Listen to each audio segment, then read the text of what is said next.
Assalamualaikum warahmatullahi wabarakatuh. Perkenalkan, nama saya Kalista Damara dengan NIM 12011180197 dari kelas TI 4202. Pada kesempatan kali ini, saya akan menjelaskan pengerjaan soal UAS Statistika Industri 2020 untuk nomor 4. Baik, untuk soal nomor 4 terdapat uraian soal sebagai berikut. Tentunya langkah awal yang harus dilakukan yaitu kita menulis informasi yang diketahui mengenai pertanyaan berikut, yaitu terdapat data median skor ujian yang terstandarisasi dengan 3 metode. Kemudian didapatkan juga jumlah datanya berjumlah 20.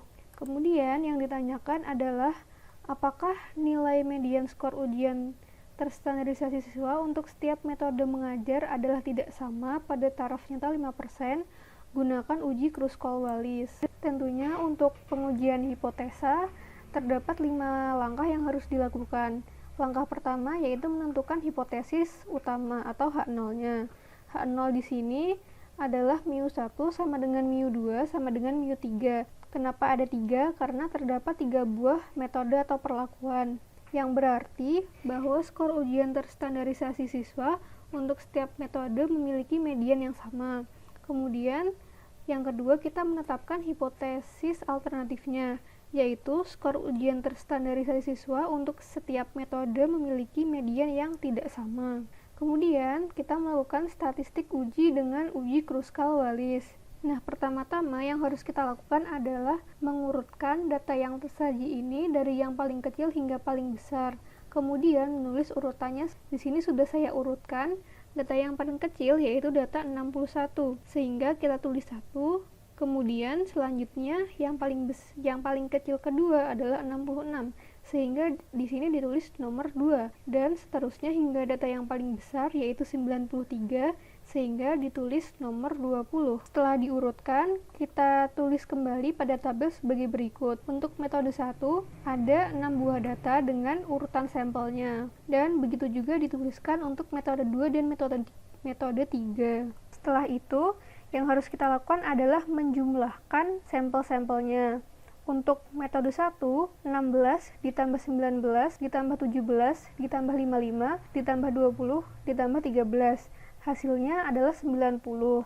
Untuk metode 2, 2 ditambah 8 ditambah 3 ditambah 6 ditambah 4 ditambah 9 ditambah 7 ditambah 1. Hasilnya adalah 40. Begitu juga untuk metode 3, dilakukan penjumlahan pada sampelnya. Setelah selesai, kita dapat menghitung hanya dengan rumus sebagai berikut. N di sini adalah jumlah data, kemudian R1 di sini adalah jumlah sampel setiap metodenya, dan NI di sini adalah ada berapa data sih pada setiap metodenya. Berarti untuk menghitungnya 12 dibagi 20 kali 20 plus 1 dikali jumlah dari untuk metode 1, karena R1-nya 90, berarti 90 kuadrat dibagi 6. 6 di sini karena ada 6 data pada metode 1. 1, 2, 3, 4, 5, 6. Untuk metode 2 berarti 40 kuadrat dibagi 8. Dan untuk metode 3 berarti 80 kuadrat dibagi 6. Kemudian dikurangin 3 kali 20 ditambah 1. Setelah dilakukan perhitungan, maka didapatkan nilai H hitung sebesar 11,762. Kemudian, tahap keempat adalah menentukan daerah kritis dan kriteria ujinya. Untuk daerah kritis, sama seperti sebelumnya, kita melihat dari taraf nyata dan menghitung derajat bebasnya. Untuk derajat bebasnya, rumusnya adalah K-1, yaitu perlakuan dikurang 1. Terdapat 3 buah perlakuan atau metode, sehingga 3 dikurangin 1 sama dengan 2. Kemudian kita tinjau pada tabelnya. Tabelnya di sini menggunakan distribusi Q-square dengan taraf nyata 0,05 dan V-nya 2. Berarti nilai H tabelnya sebesar 5,991. Kemudian kita bisa menetapkan kriteria uji bahwa akan menolak H0 apabila hanya lebih besar atau sama dengan 5,991 dan tidak tolak H0 jika lebih kecil dari 5,991. Karena H hitungnya sebesar 11,762, berarti dia lebih besar sama dengan 5,991. Maka tolak H0.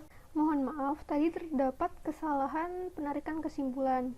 Karena keputusannya adalah tolak H0, sementara tadi kita sudah menetapkan bahwa H0-nya medianya sama, maka dapat ditarik kesimpulan pada taraf final 5% cukup bukti untuk mengatakan bahwa median skor ujian terstandarisasi siswa untuk setiap metode adalah tidak sama. Sekian, terima kasih. Wassalamualaikum warahmatullahi wabarakatuh.